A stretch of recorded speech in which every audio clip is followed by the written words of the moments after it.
Halo, kami dari kelompok 2 akan membahas kasus fraud kredit yang terjadi pada PT Bank Wuri Saudara Indonesia pada bulan Juni 2025. Berdasarkan laporan forensik, kasus ini melibatkan dugaan fraud kredit senilai 78,5 juta US dollar atau senilai 1,28 triliun rupiah.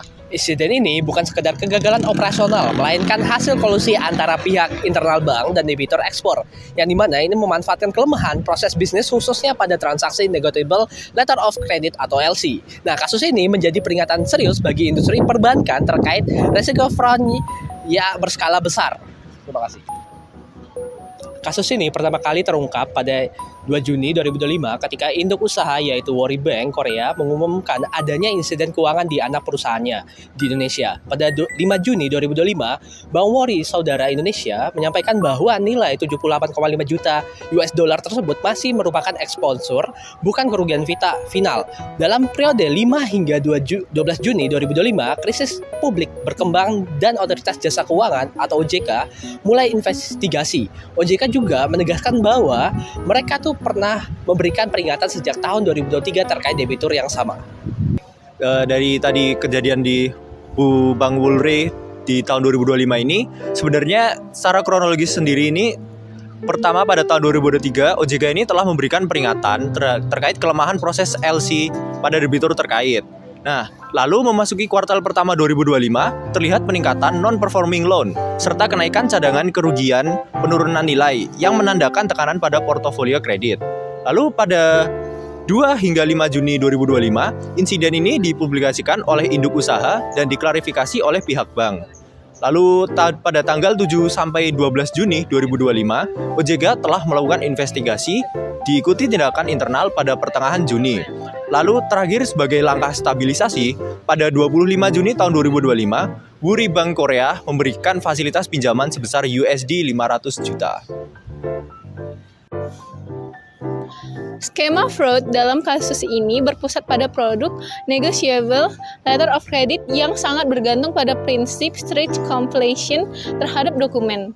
Modus yang digunakan adalah pengajuan dokumen ekspor palsu atau dimanipulasi untuk keperluan negosiasi LC. Skema ini dimungkinkan oleh adanya kolusi antara debitur dan beberapa pegawai internal bank, khususnya pada tahap verifikasi dan persetujuan dokumen. Akibatnya, bank itu mencairkan dana berdasarkan transaksi ekspor fiktif sehingga menimbulkan exposure kredit dalam jumlah yang tidak sangat wajar. Kasus ini mencerminkan kegagalan pada 3 lini pertahanan perbankan. Pada lini operasional, terjadi kolusi aktif dan juga pelanggaran strict compliance serta kegagalan mengendalikan konsentrasi kredit. Sementara pada lini manajemen risiko dan kepatuhan, bank telah mengabaikan peringatan dari OJK sejak tahun 2023 dan gagal melakukan remediasi yang memadai. Sementara pada lini audit internal, skema fraud ini tidak terdeteksi, sehingga independensi dan kapabilitas dan fungsi audit internal patut dipertanyakan. Kegagalan pada 3 lini pertahanan ini menunjukkan permasalahan yang fatal dalam sistem internal bank. Oleh sebab itu, diperlukan adanya perbaikan dan reformasi kebijakan. Dari kasus ini, terdapat beberapa rekomendasi kebijakan yang amat sangat penting, di mana yang pertama adalah bank perlu memperkuat kontrol anti kolusi, seperti misalnya rotasi pegawai CIP, cuti paksa, dan juga pemisahan tugas yang ketat pada fungsi negotiable letter of credit ataupun lebih khusus pada kredit. Lalu yang kedua adalah penerapan analitik monitoring untuk mendeteksi anomali transaksi dan juga perilaku terhadap stafnya. Lalu yang ketiga adalah dengan meningkatkan eskalasi temuan regulator hingga tingkat dewan serta validasi remediasi.